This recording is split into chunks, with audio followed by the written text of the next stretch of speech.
ଶୀତଳ ମିଶ୍ର କଥାରୁ ସିନ୍ଦୁର ପୋଛିବ, ହାତରୁ ଶଙ୍ଖ ଭାଙ୍ଗିବ, ବେକରୁ ମଙ୍ଗଳ ସୂତ୍ର ଓହ୍ଲେଇବ, ଚିତ୍କାର କରି କହିବ ମୋ ସ୍ୱାମୀ ମୋ ପାଇଁ ମରିଗଲା।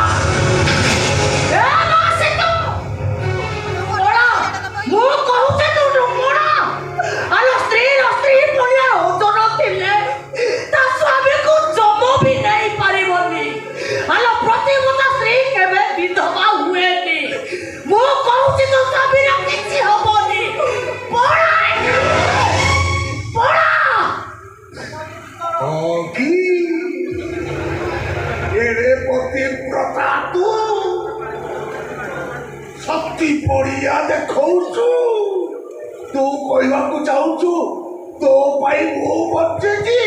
ଖାଇବାକୁ ପାଉନଥିଲ, ଚୁରା ଖାଇ ବଞ୍ଚୁଥିଲ, ଚିରା ସାର୍ଟକୁ ସିଲେଇ କରି ମତେ ବାହା ହବାକୁ ଚାହିଁଥିଲ।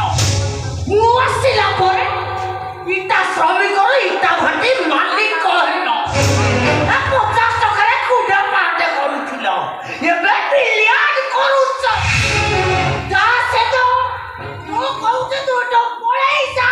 ଚାଲ ଭାଉଜ ଚାଲ, ଠିକ କହୁଛନ୍ତି, ଯାହା ତମ ଭାଗ୍ୟରେ ଥିବ ସେଇଆ ହବ। ଚାଲ ଭାଉଜ ଚାଲ, ଏ ଅମଣିଷଟାର କଥା। ଯିଏ ନିଜ ପୁଅର ନୁହେଁ, ସିଏ ବାପ ନୁହେଁ, ରାକ୍ଷସ।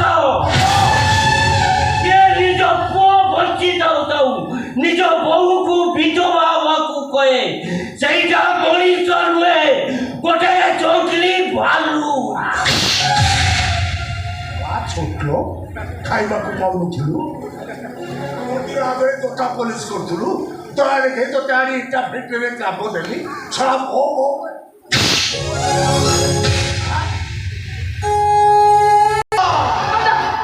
ଆପଣ ବୁଝୁନାହାନ୍ତି କାହିଁକି? ସମ୍ପଦକୁ ବିନା ମୁଁ ବଞ୍ଚି ପାରିବିନି ନନା, ବଞ୍ଚି ପାରିବିନି।